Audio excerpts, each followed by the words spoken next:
का समजत नाहीये तुम्हाला? मला शिकायचंय. आई बाबा मला तुम्हाला दोघांनाही सुखात ठेवायचंय. प्लीज मला समजून घ्या. ती अगदी जीवाच्या काकुळतीने त्यांना समजावून सांगत होती.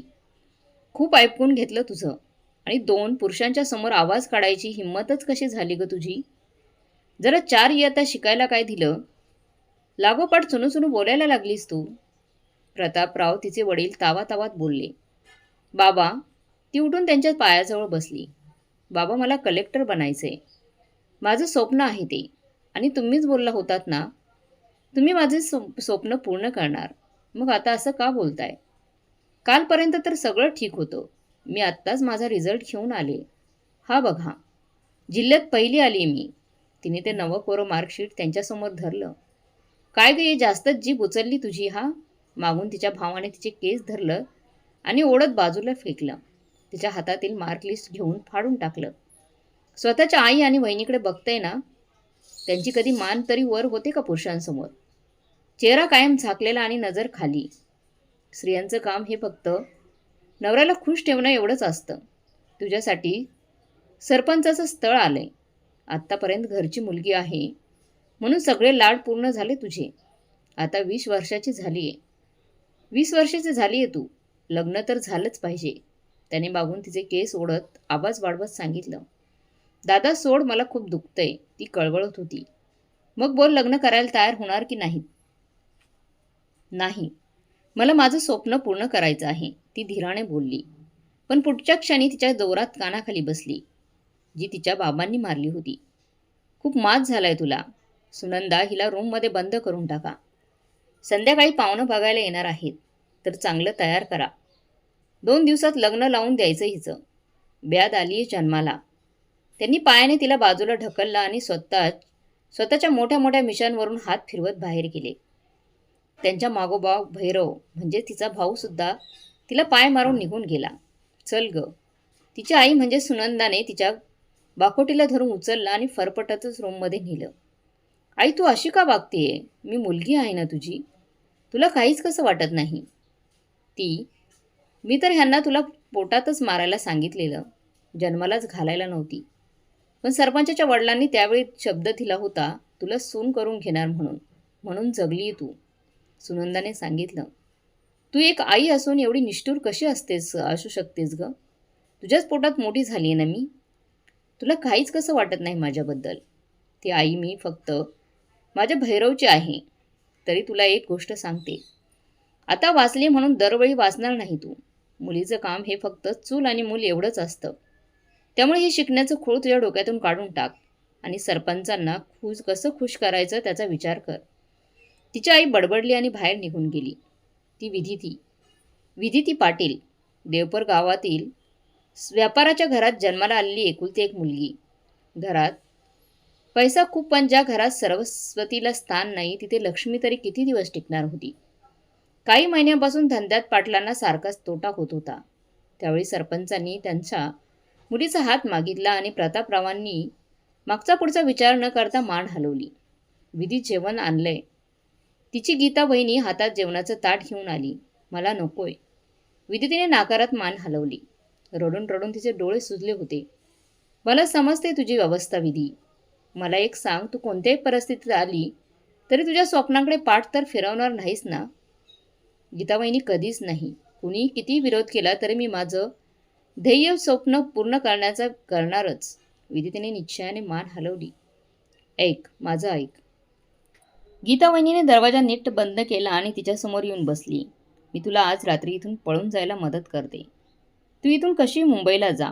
मी शाळेत असताना माझ्या शिक्षिका होत्या सुरेखा रावत म्हणून. त्या आता मुंबईला असतात. मी त्यांचा नंबर देते तुला. तू तिथे जाऊन त्यांना फोन कर. त्या नक्कीच तुझी मदत करणार. मला इथून जमलं तर मी त्यांना फोन करून कल्पना देईल. गीता वहिनी खरंच हे होऊ शकेल ना? विदितीच्या मनात शंका आली होती. कारण स्वतःच्या आईबाबांवर तिला आता जरासुद्धा विश्वास उरला नव्हता. तुझ्या मनात जेवढी तेवढी ताकद असेल ना तर नक्कीच शक्य होईल. आज संध्याकाळी तुला पाहुणे बघायला येणार तेव्हा सगळ्यांच्या मनासारखं वाग. म्हणजे जरा त्यांना बरं वाटेल आणि तुला पळून जायला बरं पडेल. गीता बहिणी, मी तयार आहे बहिणी. माझ्या स्वप्नांसाठी मी येईल ती जोखीम उचलायला तयार आहे. विदिती छान, आता हे सगळं जेवण संपव. मी नंबर घेऊन येते.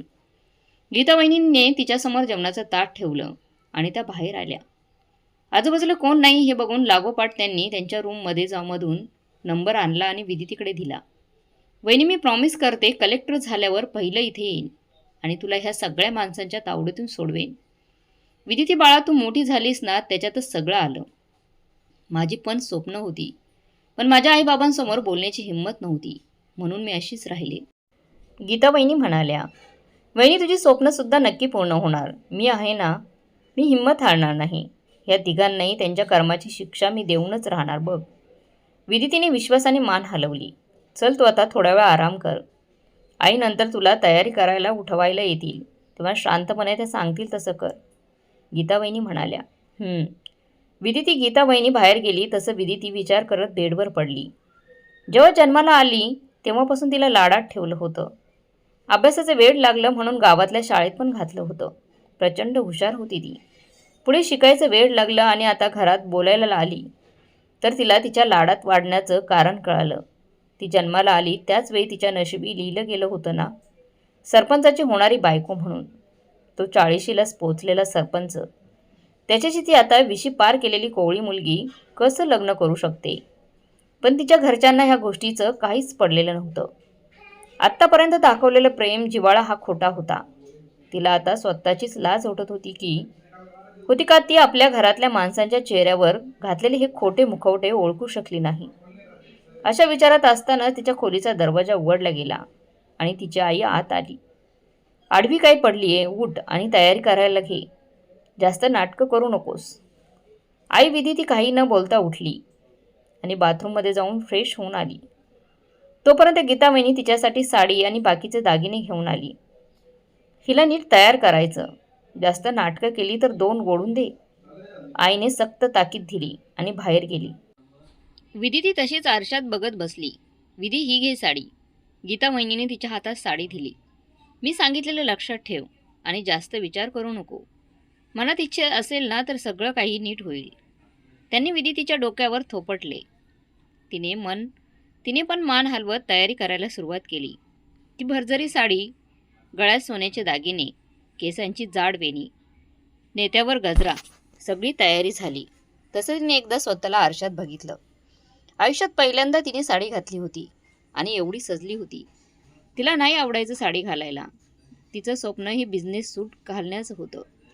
प्रत्येकाचे विचार वेगळे असतात, तसे तिचे पण होते. पण त्या विचारांना कोणासमोर बोलून न दाखवणार ती. खाली पाहुणे आले तसं तिला बोलवणं आलं. आईने हातात पोह्यांची डिश दिली आणि ती कशीबशी चालत ते सगळ्यांसमोर आली.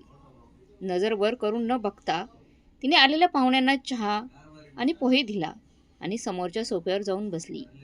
नाकी डोळी छान आहे मुलगी. सरपंचाचे मामा. मग मी निवडली असणारच. सरपंचाच्या आईची मान मोठी झाली. जेवण बनवता येतं ना? सरपंचाच्या आई विदितीने मान हलवली. वहिनीने आधीच सांगितलं होतं त्याच्यासमोर जास्त बोलायचं नाही. विदितीला घरातील सगळी कामे करायला येतात. प्रतापराव म्हणाले, ती यायलाच हवी. सरपंचाच्या आई विदितीने जरा नजर वर केली तर समोर बसलेला तो मुलगा तिच्याकडे वासनेने भरलेल्या नजरेने बघत होता. मला बोलायचं आहे हिच्याशी, त्याने सांगितलं. हो, का नाही. भैरवने लागोपाठ विदितीला त्यांना घर दाखवायला सांगितलं. त्या मुलाची नजर सारखी विदितीच्या पोटाकडे दिसणाऱ्या उघड्या भागाकडे होती आणि हे तिला जाणवत होते, पण ती काहीच करू शकत नव्हती. खूप छान दिसतेस तू. सरपंच विदिती काही बोलली नाही. लाजू नकोस, अजून काही दिवसांनी आपलं लग्न होईल. नंतर सरपंचाने तिच्या अंगावरून नजर फिरवली. विदितीने औंढा गिळला. सगळ्या गावाला माहिती होतं सरपंच कसा आहे, कशा रात्री रंगीन करतो. पण तरी तिच्या घरातले त्यांना काहीच फरक पडत नव्हता. खाली सगळ्यांचा होकार झालाच होता. पुढच्या तयारीचं ठरवून ती सगळी माणसं निघून गेली. आज जशी वागलीस ना तशीच ह्यापुढे राहायचं, एवढीच लायकी आहे तुझी. प्रतापराव विदिती काहीही बोलली नाही आणि सरळ तिच्या रूममध्ये निघून गेली. साडी काढून टाकून ती फ्रेश झाली आणि बेडवर बसत दीर्घ श्वास घेतला. खरंच हेच असतं का आयुष्य? एवढा फरक का केला जात होता मुलात आणि मुलीत? तिला पटतच नव्हतं हे जे चाललं होतं ते. आतापर्यंत तर घरातले सांगत आले होते कोणत्याही मुलाशी बोलायचं नाही, मैत्री करायची नाही. आणि ह्यांनी अचानक अशा अनोळखी माणसाबरोबर लग्न लावून दिले तर ते बरोबर आहे का? काय तर म्हणे लग्नानंतर एकमेकांना ओळखून घ्यायलाच ना. हे कोणत्या प्रकारचे विचार आहेत? का आपली सोसायटी अशी आहे? आपल्या आजूबाजूची माणसं का कोणत्या मुलामुलीच्या नात्याकडे चांगल्या नजरेने बघू शकत नाही? लग्न झाल्यावर मुलीने घर सोडायला हवं, दुसऱ्या घरी जायला हवं. मग वास्तविक मुलीच्या घरच्यांनी पहिलं जाऊन समोरच्या माणसाचं घर बघायला हवं ना. पण तिच्या बाबतीत तर सगळं उलटच होत होतं. ती चांगली आहे का नाही हे दुसऱ्यांच्या नजरेतून का जाणून घ्यायचं? ती एक चांगली मुलगी आहे, चांगली बायको आहे, चांगली बहीण आहे. 17 प्रकारची माणसं येऊन त्यांच्या सोयीनुसार मत बदलतात. पण तिला स्वतःच्या नजरेत चांगलं बनायचं होतं. आज ती ज्या ठिकाणी होती त्या परिस्थितीमध्ये होती. त्याच्याकडे जेव्हा ती अजून 5 वर्षांनी मागे वळून बघेल तेव्हा तिला स्वतःचं वाटायला हवं की हा मी स्वतःला सुधारलंय. तिला स्वतःच आयुष्य धुंद पद्धतीने जगायचं होतं. जगण्यासाठी तिला कोणाच्याही परमिशनची आवश्यकता नव्हती. बस मनात आला आणि बाहेर जा, फिरायला जा, असं आयुष्य हवं होतं तिला. पण तिने आजूबाजूला बघितलं होतं. ज्या मुलींची लग्न झाली किंवा नाही झाली त्यासुद्धा घरातल्या प्रत्येक व्यक्तीकडून परमिशन घ्यायला लागायची. तिच्या बाबतीत सुद्धा असंच होतं. पण तिला आतून घुसमट होत होती. नव्हतं जगायचं असं आयुष्य तिला. त्यापेक्षा मरण चांगलं. तिने त्याच विचारात स्वतःचे काही कपडे आणि महत्त्वाची कागदपत्रे एका बॅगमध्ये भरली आणि बॅग एका कोपऱ्यात लपवून ठेवली. आता जे ठरवलं होतं ते करून दाखवायचं होतं. विरोध खूप होणार होता. पण स्वतःच्या पायावर उभं राहायचं असेल तर तिला हे करणं गरजेचंच होतं. विचारात असताना कधी रात्र होत आली तिला सुद्धा समजलं नाही. दरवाजावर वहिनींची थाप पडली तसं ती भानावर आली. विधी जेवायला ये. गीता वहिनी हो आले. विधी ती उठून फ्रेश झाली. तिला माहीत होतं आज ती पळून गेल्यावर पहिला संशय हा तिच्या वहिनीवरच येणार. आणि ती स्वतःच्या घरातल्या माणसांना आता खूप चांगल्या प्रकारे ओळखू लागली होती. ते वहिनीला नको जन्म करून सोडणार होते. मनात काहीतरी विचार करत तिने बेडच्या खाली लपवलेल्या गोळ्याच्या पॉकेटमधून 8-10 गोळ्या घेतल्या आणि बाहेर आली. रात्री जेवल्यानंतर सगळ्यांना दूध प्यायची सवय होती. विदितीने किचनमध्ये जात दुधाच्या पातेल्यात झोपेच्या सगळ्या गोळ्या मिक्स केल्या आणि ग्लासमध्ये दूध ओतून सगळ्यांना दिलं. ती तिच्या रूममध्ये आली आणि एक साधा ड्रेस घातला. भरलेली बॅग घेतली, जवळ असलेले पैसे घेतले आणि सगळं खिडकीकडे नेऊन ठेवलं. रात्री 11चा ठोका पडला आणि तिने एकदा रूम बाहेर येत सगळीकडे नजर फिरवली. कुणीही जागं नव्हतं. पूर्ण घरावर नजर फिरवत तिने दीर्घ श्वास घेतला. आता ठरवलं होतं तर मागे पण हटू शकत नव्हती. एकदा स्वतःकडे असलेल्या पर्समधला वहिनीने दिलेला कागद बघितला आणि ती रूममध्ये आली. खिडकीतून खाली सगळ्या बॅगा टाकल्या. तिच्या रूमची खिडकी काय जास्त उंच नव्हती. डोळे बंद करत तिने उडी मारली. पायाला थोडं खरचटलं पण ठीक होतं. सगळ्या बॅग घेऊन ती लागोपाठ रस्त्यावर आली. 12 वाजता गावातून ऊसाचे ट्रक निघतात हे तिला माहीत होतं. धावतच ती ट्रक लावायची तिथे आली. एका ट्रकमध्ये ऊस भरलेला होता. आजूबाजूला बघत ती पटकन एका कोपऱ्यात जाऊन बसली. 10 मिनिटातच तो ट्रक चालू झाला. गावाला मागे पडताना ती बघत होती. पुन्हा येथे यायचं होतं तिला, पण नुसती विदिती म्हणून नाही तर कलेक्टर विदिती म्हणून. उशिरा कधीतरी तिचा डोळा लागला. तुम्हाला लाज वाटत नाही हे सांगताना प्रतापराव गरजले. विदितीची आई आणि बहिणी मान खाली घालून उभ्या होत्या. गावात काय इज्जत राहील आता आपली? कोणाबरोबर तोंड काळं करून पळून गेली ही? तरी मी सांगत होतो तिला ते शिकायला आणि लाभ नको पाठवायला. पण माझं कोण ऐकणार? भैरव सरपंचाला सांगून माणसं पाठव चारी बाजूला. काही ना काही खबर नक्कीच मिळेल, प्रतापराव म्हणाले. आता ती मिळाली तरी ह्या घरात येतच नसते. वाटतच तिला गाळा गाडून टाकणार. तसंच आमच्यासाठी ती मेलीच आहे. भैरव तंतनात बाहेर पडला. आई आणि वहिनी पण मान खाली घालून स्वयंपाकघरात गेल्या. आज सगळीकडे स्मशान शांतता पसरली होती. वहिनी मात्र मनातून खूप खुश होती. मनातच प्रार्थना करत होती विदिती सुखरूप सुरेखा मॅडमकडे पोहोचावी हीच त्यांची इच्छा होती. विदितीला जाग आली तेव्हा ट्रक थांबला होता. तिने पटकन बाहेर उडी मारली आणि तिची बॅग घेतली. आजूबाजूला चौकशी केल्यावर समजलं ती मुंबईला पोहोचली होती. तिने पर्समधला कागद काढला. कोणाकडून फोन घ्यावा म्हणून बघत ती हळूहळू पुढे चालायला लागली. समोरच एक चायवाला दिसला. तशी ती धावतच त्याच्याकडे गेली. दादा, एक फोन लावायचा आहे. थोड्या वेळासाठी फोन मिळेल का? विदिती म्हणाली. हो, पण इथेच लाव, चायवाला म्हणाला. हो, विदितीने हसतच फोन घेतला आणि लागोपाठ दिलेल्या नंबरवर फोन लावला. पण तो आउट ऑफ सर्व्हिस दाखवत होता. तिने पुन्हा एकदा लावून बघितलं पण तसंच येत होतं. शेवटी त्या चायवाल्याने फोन मागितला. तेव्हा तिने ते दिला. आता समोर ही विस्तीर्ण असलेली मुंबई महानगरी होती. कुठे जावं, काय करावं खूप प्रश्न समोर होते. आत्तापर्यंत जमवलेले 7-8 हजार रुपये फक्त पर्समध्ये होते. पण तिच्या मनात जिद्द होती, काहीतरी करण्याची इच्छा होती. इथून आता मागे वळायचं नव्हतं तिला. आता इथे आलोय तर ह्या परिस्थितीतून बाहेर पडायचं होतं. तिच्याजवळ फोन पण नव्हता. ते मोठे फोन कसे वापरतात ते सुद्धा तिला माहीत नव्हतं. गावात एक दुकानकडे होता, तेव्हा फक्त लांबूनच बघितलेलं. तेवढंच काय ते. रस्त्याच्या कडेने हातातील बॅग सांभाळत ती चालत होती. गुळगुळीत रस्त्यावरून मोठमोठी वाहनं धावत होती. एक दिवस प्रयत्न केला तर आपण इथे असू. विचार करून तिचा चेहरा खुलला. जवळजवळ 1 तास तरी चालल्यावर तिला मुलींसाठी असणाऱ्या वसतिगृहाचा बोर्ड दिसला. ती लागोपाठ गेली. महिलेला 5,000 रुपये दर होता, पण आता तिच्याजवळ दुसरा पर्याय नव्हता. ओळखपत्र आणि अर्धी रक्कम देऊन तिने नाव नोंदवलं. 3 बेड असणारी ती रूम होती. प्रत्येक रूममध्ये वेगळं वॉशरूम होतं.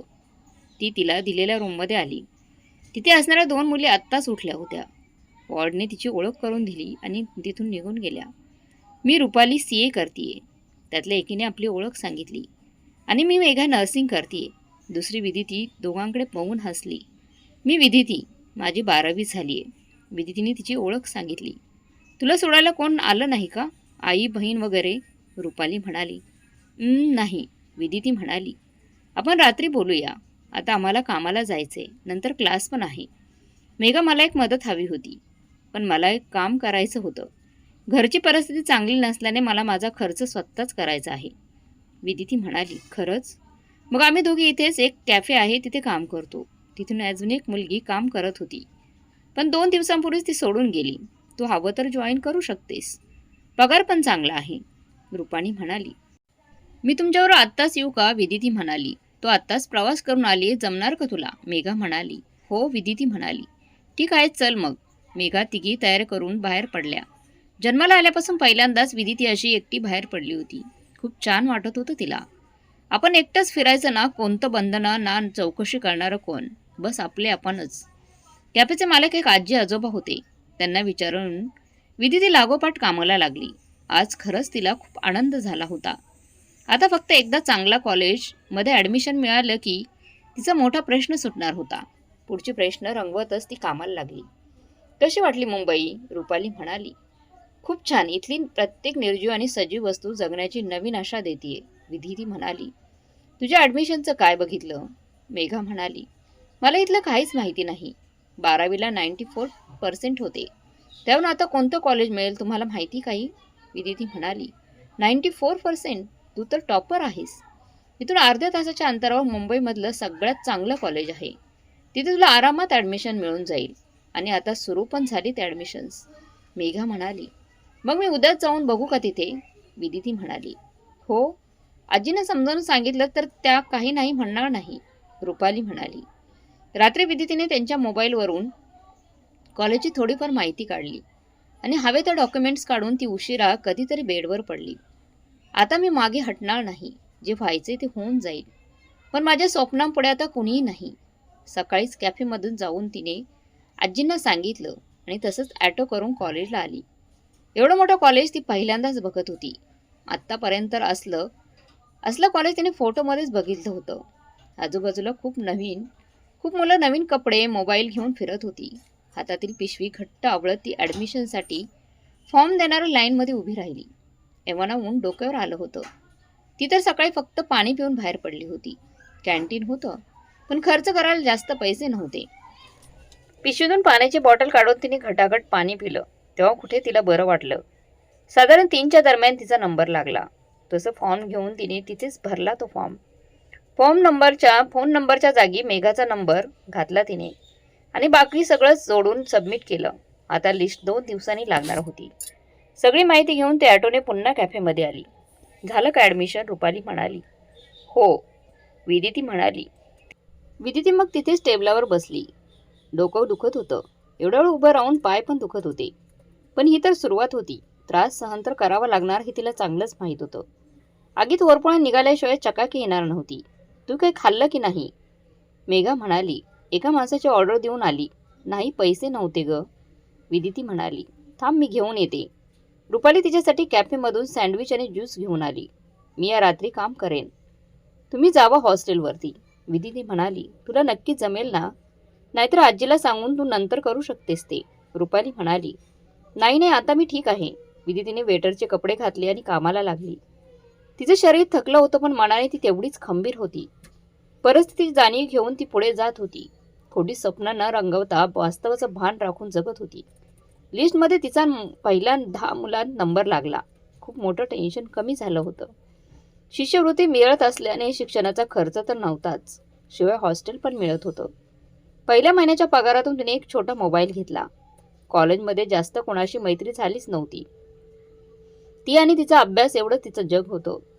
आजूबाजूला खूप मुली दिसत होत्या. रात्रभर पार्टी करायच्या, मजा करायच्या. तिच्याच वयाच्या होत्या, त्या सुद्धा तिच्याच वयाच्या होत्या.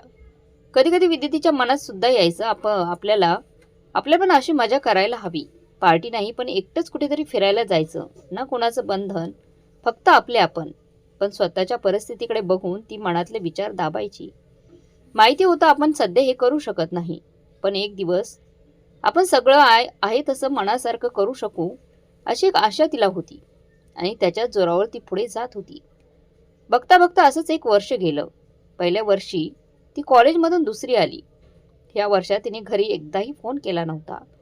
त्यांना विसरली नव्हती ती, पण आता समोर तर तेव्हाच जायचं होतं जेव्हा मान वर करून जगासमोर ती एक कलेक्टर म्हणून येणार होती. पंख फडफडत होते आणि उडायचं बळ अजून आलं नव्हतं. पुन्हा एकदा अभ्यास सुरू झाला. सोबतच सिव्हिल सर्व्हिसच्या परीक्षेचा अभ्यास पण चालू होता. हळूहळू मुंबईच्या वातावरणात ती रुळली गेली. कॉलेजमध्ये एकलकोंडी, गावंढळ अशी कितीतरी नावं पडली होती.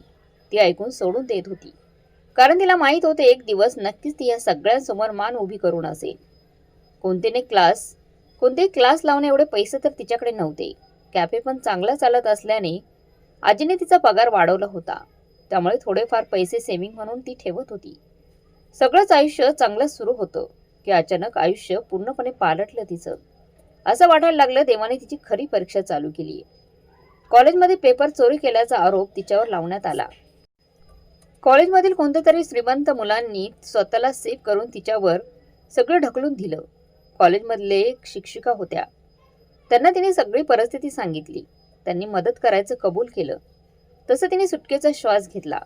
समज पोलीस केस झाली असती तर ती आयुष्यात कधीच कलेक्टर बनू शकली नसती हे तिला माहीत होतं. शिक्षकाने तिची परिस्थिती समजून घेत प्रिन्सिपलला सगळं सांगितलं. त्यांनाही माहीतच होतं हे कोणाचं काम आहे, पण त्या मोठ्या लोकांच्या पैशापुढे ते तर काय करणार होते. शेवटी प्रकरण जास्त न वाढवता त्यांनी सगळं मागं घेतलं. विदिती या सगळ्यातून बाहेर आली होती, पण ती त्या मुलांना मात्र विसरली नव्हती. तिला येता जाता ते हसत होते, सगळ्यांसमोर टोमणे मारत होते. ती मान खाली घालून सगळं काही सहन करत होती, कारण आयुष्याने नवीन धडा शिकवला होता.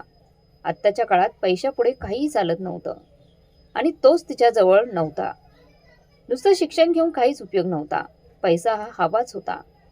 वाईट वाटत असेल तरी हाच समाजाचा नियम होता आणि त्यातून कोणीही सुटू शकत नव्हते. पैशाने सगळं विकत घेता येतं हे ती बघत आली होती. कोण म्हणतं पैशाने आनंद मिळत नाही? मग माणूस जगतोय कशाला आहे? पैशाने सगळी सुख मिळत नाहीत, हे तर फक्त बोलायला आणि सांगायलाच बरं वाटतं, पण खरी परिस्थिती काय आहे हे तर सगळ्यांनाच माहीत असतं. या शहरात येऊन ती प्रत्येक दिवशी नवीन नवीन धडा शिकत होती. आयुष्य तिला वेगवेगळे रंग दाखवत होतं, माणसाचे स्वभाव दाखवत होते. स्वतःलाच नव्याने उमगत होती ती. कॉलेज संपत आलं होतं. शेवटचा पेपर झाला होता. आता विदितीला फक्त सिव्हिल सर्व्हिसच्या एक्झामचाच अभ्यास करायचा होता आणि तो पण जवळजवळ तिने सगळा संपवलाच होता. अजून ती परीक्षा व्हायला 4-5 महिने बाकी होते, जे तिच्यासाठी खूप होते. लायब्ररी जॉईन केल्यामुळे तिला हव्या त्या सगळ्या प्रकारची पुस्तकं वाचायला मिळत होती. गावातून येताना ज्या आत्मविश्वासाची कमी होती, तो आता तिला चांगलाच वाढला होता आत्मविश्वास. 4 माणसांसमोर मान वर करून बोलण्याची हिंमत तिच्यामध्ये आली होती. आता कॉलेजचं हॉस्टेल सोडावं लागणार होतं, त्यामुळे तिने पुन्हा आधीच्या हॉस्टेलवर जाण्याचा निर्णय घेतला. तोपर्यंत रुपाली आणि मेघा ती जागा सोडून निघून गेल्या होत्या. तिने हॉस्टेलवर सगळं सामान शिफ्ट केलं. आता फक्त अभ्यास करायचा होता, पण सध्या तिला थोड्या दिवसांसाठी ब्रेक हवा होता.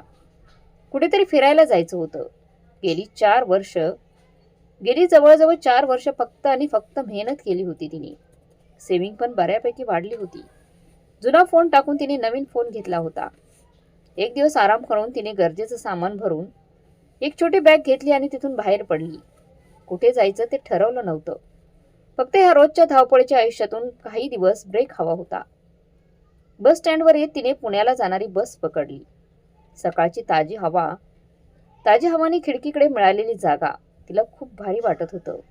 ना तिला कोणी विचारणारं होतं ना कोणी काळजी करणारं होतं. बस आपले आपण. विचार करूनच अंगावर शिरशिरी येत होती. मोबाईलमधून ती पळणाऱ्या झाडांचा व्हिडिओ करत होती. खूप सारे फोटो काढले. चेहऱ्यावर एक मनमोकळं हास्य होतं. 3.5 तासांनी गाडी पुण्याला पोहोचली. तसं तिने थोडं खाऊन घेतलं.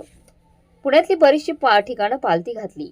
शनिवार वाडा, दगडूशेठ गणपती, तुळशीबाग, पुस्तकांच्या दुकानातून बरीचशी पुस्तकं देखील तिने खरेदी केली.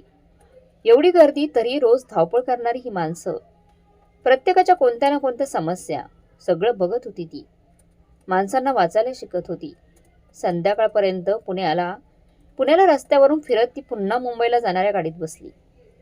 यावेळी नक्कीच काहीतरी गवसल्याचं समाधान होतं चेहऱ्यावर. खूपदा आजूबाजूला असणाऱ्या माणसाकडून ऐकलं होतं, मुलगी आहे, एकटी बाहेर कशी जाणार, काही झालं तर सगळं कसं सांभाळणार, खूप प्रश्न ऐकले होते. पण आज ती एकटी मनसोक्त फिरली होती. त्याचं समाधान तिला होतं. मुलगी पण एकटी फिरू शकते. मुलगा किंवा मुलगी हा भेदभाव करण्याआधी दोघी माणसं आहेत हे साम्य लक्षात घ्यायला हवं. मनात खूप विचार येत होते आणि हेच विचार तिला पुढे घेऊन जाणार होते. कारण ती बाकीच्या मुलींसारखी नव्हती. ती वेगळी होती. ती सगळं अनुभवातून शिकत होती. लोकांनी सांगितलेल्या गोष्टींवर विश्वास ठेवत नव्हती. लोक तर फक्त स्वतःच्या गरजेनुसार बोलत असतात. पण आपल्याला काय हवंय हे तर आपण स्वतःच ठरवायचं असतं. तिला कधीच लोकांच्या नजरेतून चांगलं बनायचं नव्हतं. तिला स्वतःसाठी चांगलं व्हायचं होतं. बस थांबली तसं भानावर येत ती खाली उतरली. रात्र झाली होती. पण मुंबई तर कायम जागीच असते.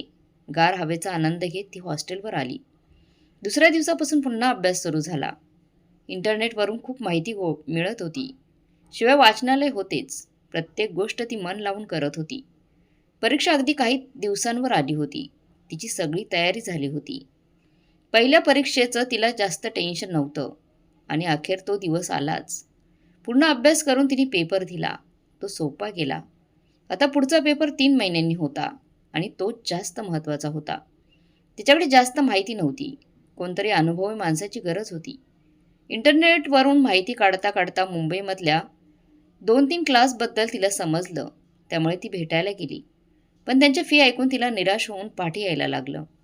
एवढे पैसे तिच्याकडे नव्हतेच. शेवटी जे होईल ते बघून घेता येईल म्हणून तिने स्वतःचा अभ्यास करायला सुरुवात केली.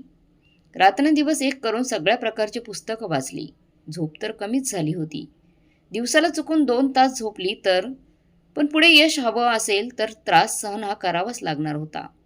काम करत तिने अभ्यास सांभाळला होता. 3 महिन्यांनी दुसरी परीक्षा झाली. थोडं कठीण गेलीच, पण तिला स्वतःवर विश्वास होता. रिझल्ट लागेपर्यंत तिने कॅफेमध्ये काम केलं आणि एक दिवस हॉस्टेलच्या पत्त्यावर ती सिलेक्ट झाल्याचं पत्रच आलं. तिला आनंद गगनात मावेनासा झाला. पण खरी परीक्षा आता सुरू झाली होती. मुलाखतीसाठी तिला दिल्लीला जावं लागणार होतं आणि तिथे समोरासमोर प्रश्न विचारले जाणार होते. ऐकलंच होतंच की बहुतांशी मुली ह्याच ठिकाणावर मागे येतात.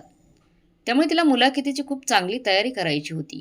तिला महिन्याभराची मुदत होती. त्यामध्ये हॉस्टेलमधल्याच मुलींकडून प्रश्न विचारून घेत तिने तयारी करायला सुरुवात केली. काही पुस्तकं तिला विकत घ्यायला लागली. चांगले कपडे पण घ्यावे लागले. सगळी तयारी करून ती शेवटी दिल्लीसाठी निघाली. एवढ्या मोठ्या शहरात जायचं म्हटल्यावर मनातून थोडी भीती वाटतच होती. शिवाय मुलाखतीचं सुद्धा टेन्शन होतं. मजल करत ती दिल्लीला पोहोचली.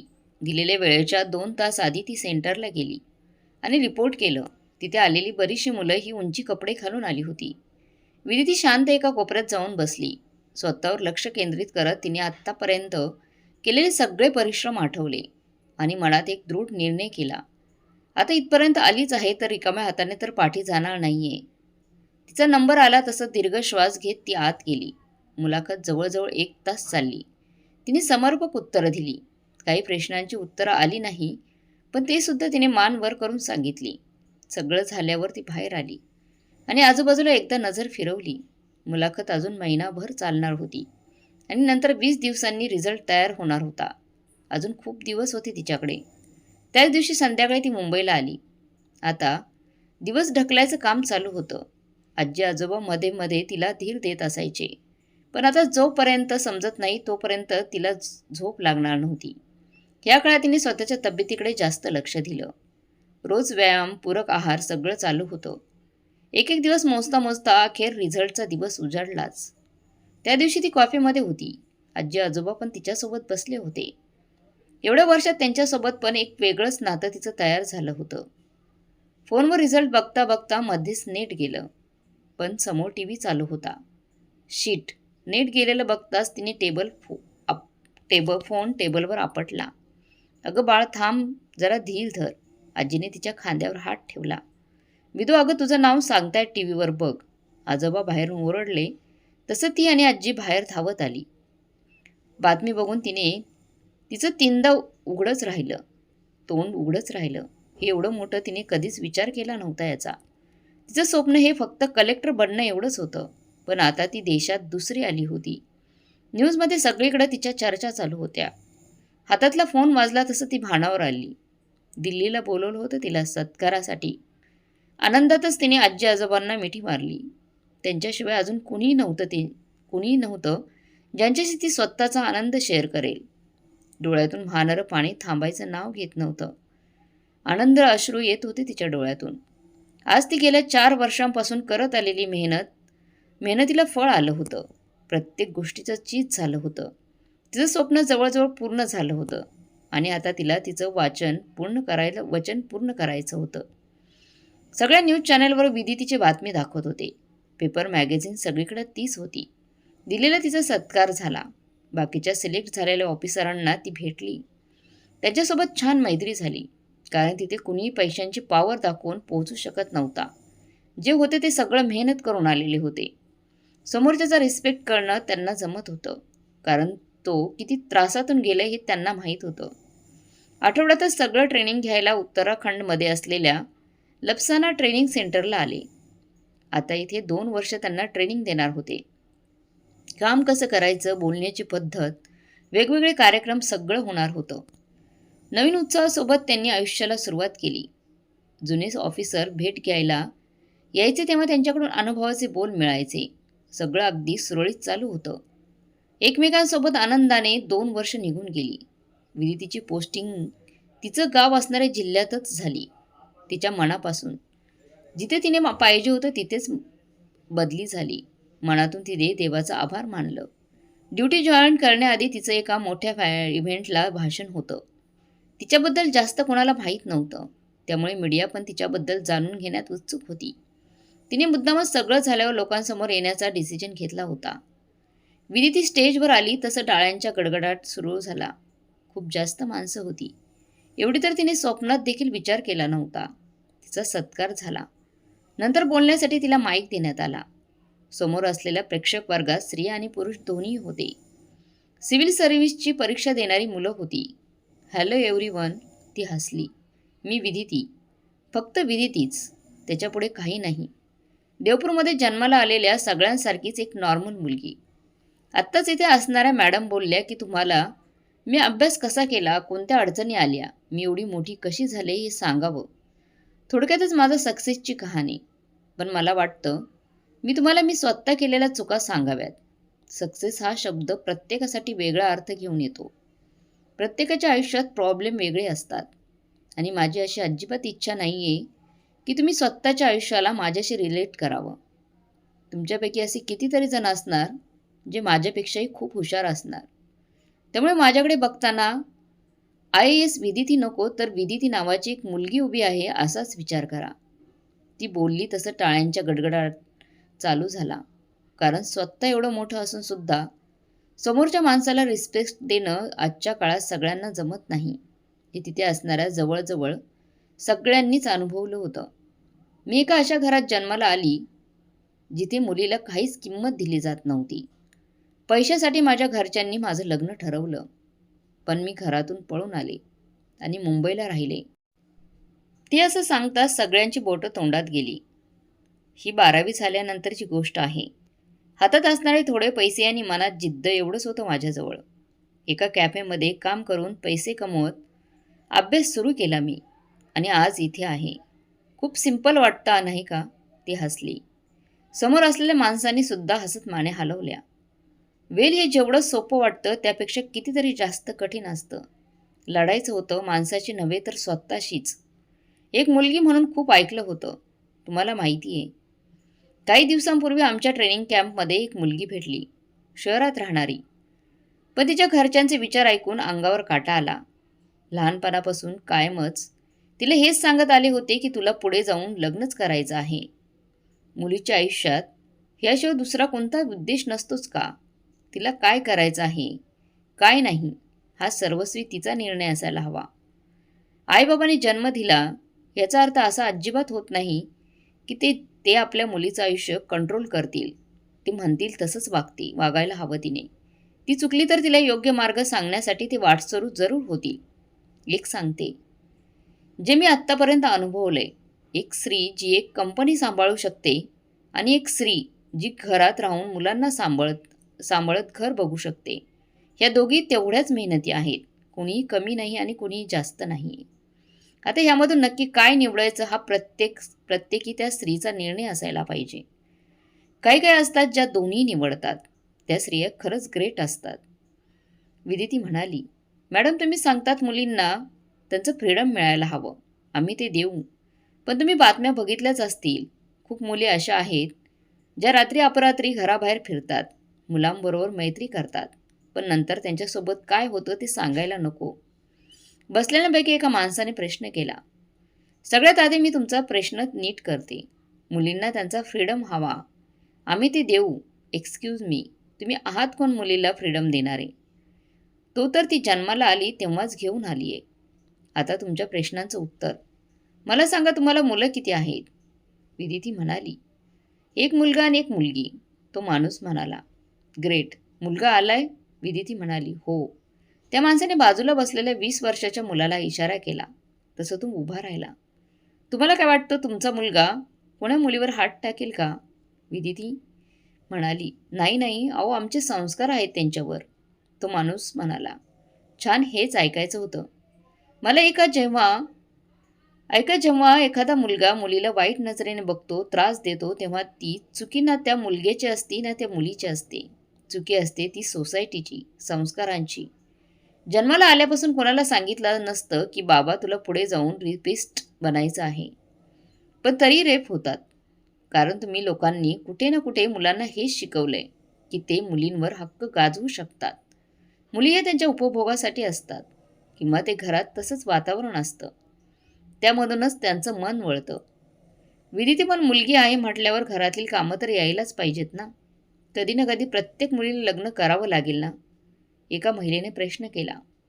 का का करावं लागेल प्रत्येक मुलीला लग्न? मला लग्न करायचं नाहीये. मी माझ्या आयुष्यात खुश आहे. लग्न करणं, मुलं असणं हे कोणत्याही स्त्रीला पूर्ण करत नाही. स्त्री पूर्ण तेव्हाच होते जेव्हा ती मनापासून समाधानी असेल. आणि घरातील कामं ही मुलींनी नाही तर माणसांनी केली पाहिजेत. त्यामध्ये मुलं आणि मुलीसुद्धा आल्या. सगळ्यांनी केलं पाहिजे ते. जेवण बनवणं ही एक कला आहे. मुलीचा धर्म नाही आहे. विदिती बोलली तसं सगळीकडे टाळ्या वाजवायला लागलेत. समाजात अशा परंपरा अजून आहेत. रात्री एखादी मुलगी उशिरा घरी आली तर नक्की तिचं बाहेर काहीतरी चालू असणार असं म्हणतात. आणि तोच एखादा मुलगा उशिरा घरी आला तर तो किती मेहनती आहे असं बोललं जातं आपल्या समाजामध्ये. हे विचार जन्मालाच का येतात?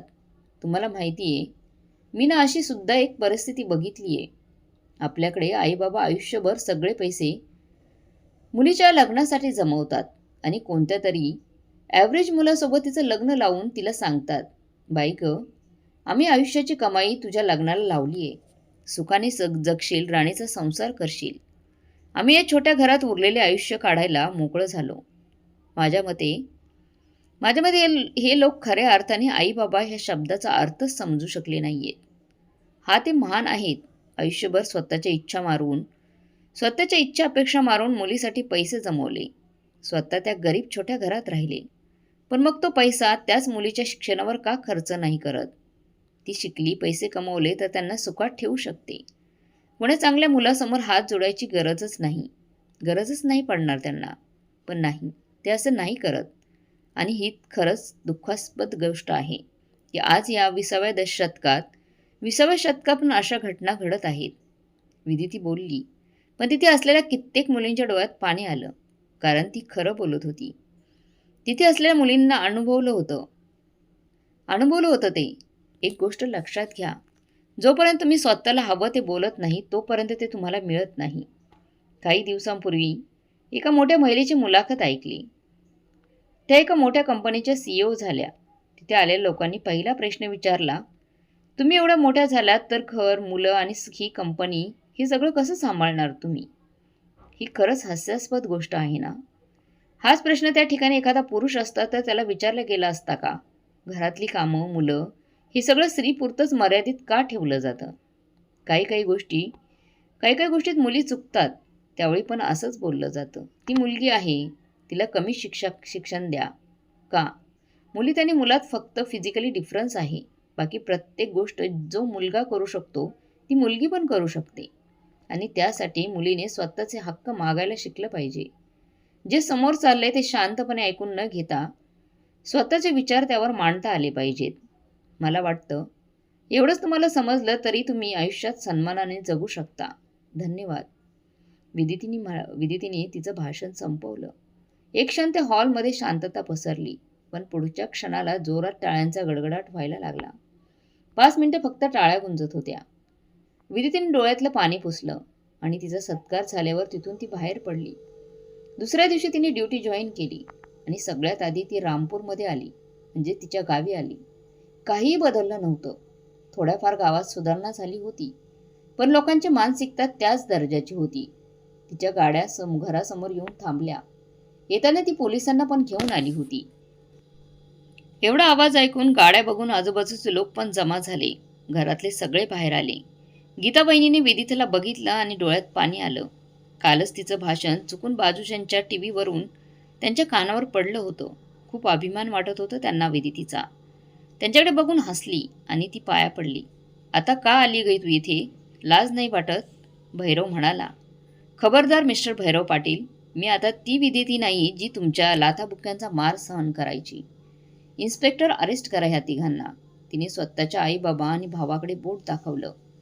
बाई काय पोरगी आहे, जरा जास्त शिकली तर स्वतःच्या आई बाबांना पोलिसांकडे देतीये. असली मुलं असण्यापेक्षा नसलेलीच बरं. आजूबाजूच्या लोकांमध्ये चर्चा सुरू झाली. ते माझे आई बाबा असले तरी गुन्हा हा गुन्हाच असतो, मग समोर कोणीही असू देत. ज्या घरात एका मुलीवर हात उचलला जातो त्या घरातल्या माणसांची जागा ह्या जेलमध्येच आहे. विदितीने आवाज वाढवला. तिच्या आईबाबांनी रागाने तिच्याकडे बघितलं, पण विदितीने नजर फिरवली आणि वहिनीला घेऊन तिथून निघाली. तिच्या ह्या कारनाम्याची चर्चा सगळीकडे झाली. सगळ्यांच्या मनात तिच्याबद्दलचा आदर अजूनच वाढला.